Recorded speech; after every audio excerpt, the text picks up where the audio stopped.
le mal, c'est-à-dire le pouvoir il va y avoir des gens qui vont avoir même des offenses. On va vivre un monde qui est extrêmement difficile, où le mal va avoir une certaine puissance, même une arrogance. Et les Bnei Chorim, les êtres de liberté, ne vont pas trouver leur place dans le monde, vont être perdus. Il va y avoir des crises existentielles, c'est-à-dire c'est quoi ce truc donc il parle de cette période-là où il va y avoir une... Oui. Et moi, quand je lis ça, pour ça, je fais le rapport avec un peu ce qu'on vit, quoi. Hein. Quand il parle des Bnei Chorim, les fils de la liberté vont être oppressés. Mais c'est ça. Hein, c'est tout ça, ce qui se passe. Ils vont être oppressés par rapport à cette force qui arrive et qui prend une certaine arrogance, il dit, et domination. C'est de l'arrogance. Il parle d'arrogance du mal. C'est-à-dire que moi, je dis c'est de l'arrogance quand tu vois, si tu veux, qu'on est capable, avec un petit scalpé, de faire sauter les 3 tours de New York. C'est de l'arrogance. Il faut faire le lien entre ce qu'il nous dit là et les résultats.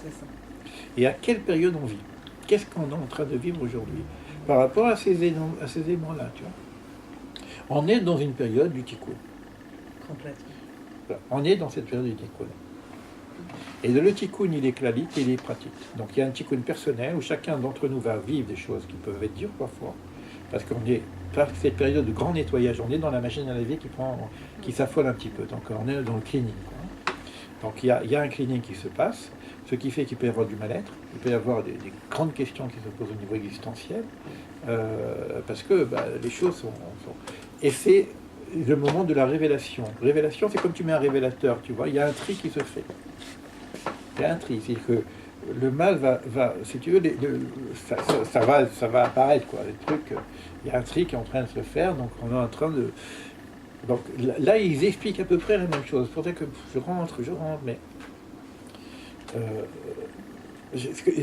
de temps en temps, j'entoure un mot, tu vois, que le problème, il dit ici, ça vient d'un manque d'organisation. Tu vois, il dit, il y a un problème d'organisation, c'est dérangé, il y a un dérangement, et parce que c'est dérangé, il y a une fuite, et tu as le truc qui arrive, le serpent qui passe dans la fuite. Tu vois, quand tu as des cafards dans la maison, c'est qu'il y a un manque d'organisation. Et puis, tu en as de partout. Il y a des voisins qui font la friture. Après, il vient dire... On n'aura pas la connaissance de ce fonctionnement. Oui. Et c'est là où on va avoir besoin de Mashiach, qui nous dirigera. Ça, oui. Oui. C'est qu'à un moment donné, ça va être tellement confus. C'est ça. Et puis, les enjeux sont tellement forts parce qu'on ne sait plus qui est le méchant, qui est le bon. Hein? Tu vois des enfants qui souffrent à Gaza, c'est des enfants, les pauvres. Donc si tu n'es pas Gaza, tu es un assassin, parce que tu dois être aussi Gaza que Paris, parce que il y a aussi... comment ça marche, quoi. On est dans des impasses au niveau géopolitique où il n'y a pas de solution, et donc il y a besoin d'une révélation nouvelle. Donc on a eu une première révélation qui est le don de la Torah, et on va arriver à un moment donné où la confusion va être tellement forte qu'on a besoin d'une deuxième révélation qui est donc la période du Mashiach, et ça c'est la fin du 6e millénaire. Nous sommes dans la fin de ce 6e millénaire. Et chacun peut le vivre au niveau personnel, intérieur.